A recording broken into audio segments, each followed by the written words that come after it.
Welcome back to Health in Today's Woman. Tonight we've had a discussion about vaccines. This is my last segment of two shows that I've done on vaccines. I want to spend this last segment on a very important topic, and that's the whole idea of the flu vaccine and the H1N1 vaccines. So we're going to start off by talking to Dr. Dundon because I think she's the one that's done so much of the research in this vaccine area.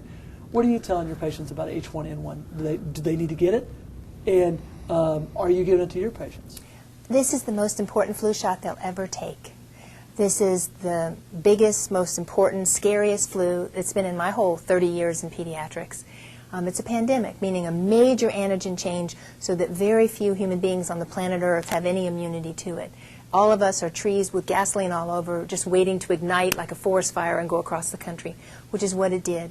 It appeared first in April or May in Mexico, and within 2 months it was in every state in the United States and every country in the world. And our government made a vaccine to it. Is the vaccine new? No, we make new flu vaccines every year. What's new is the disease. The disease is very new antigen, very much more aggressive, especially in younger populations. It's a real problem for me. Flu previously makes kids a lot sick, but doesn't kill very many. It was elderly who would die. Well, already 10 times as many children have died this year of H1N1 than a typical flu year, and it's, November, December. So this is really scary for us as pediatricians, and yet we're getting a lot of pushback. Right. I see that. That's why I wanted to ask, what are y'all finding? What are your patients telling y'all? Brent, what do you hear from your patients? It varies. I have quite a few patients that are all for it, and they want to protect their children, but a lot are pretty skeptical. They don't really trust the vaccine. They think that it's been rushed in production. They worry that they're going to have some major side effects from it, and they don't think it's been tested very well. One interesting thing is one of my patients, who is 2 or 3 years old, was actually in the study at Vanderbilt, and she had no problems whatsoever. And so that's good for me to be able to tell my other patients, I have this patient who was in the study and she's done great. And also that I've given it to my children and they have had no issues whatsoever. And so I have had a lot of mixed feelings about it. It's kind of hard to weed through that sometimes. Now, Derek, what are you telling patients that come to you and say it's a new vaccine? Because I think that's one of the things that everybody's concerned about. It is a new vaccine, and I understand, just like what Brent said, a lot of patients are feeling this rush. But once I did the research, I found that it's made the same way that they've made all the other different flus.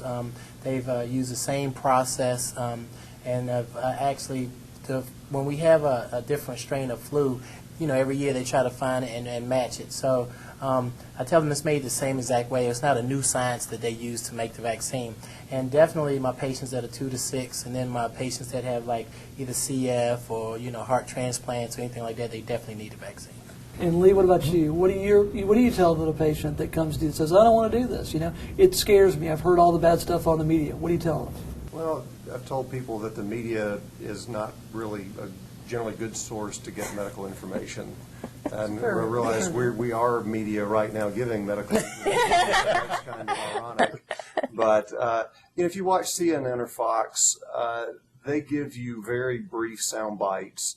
And to really sit down with the family and explain to them what's going on with the flu vaccine, why it's important, takes longer than 15 seconds. And it doesn't make for interesting news. It would be edited out.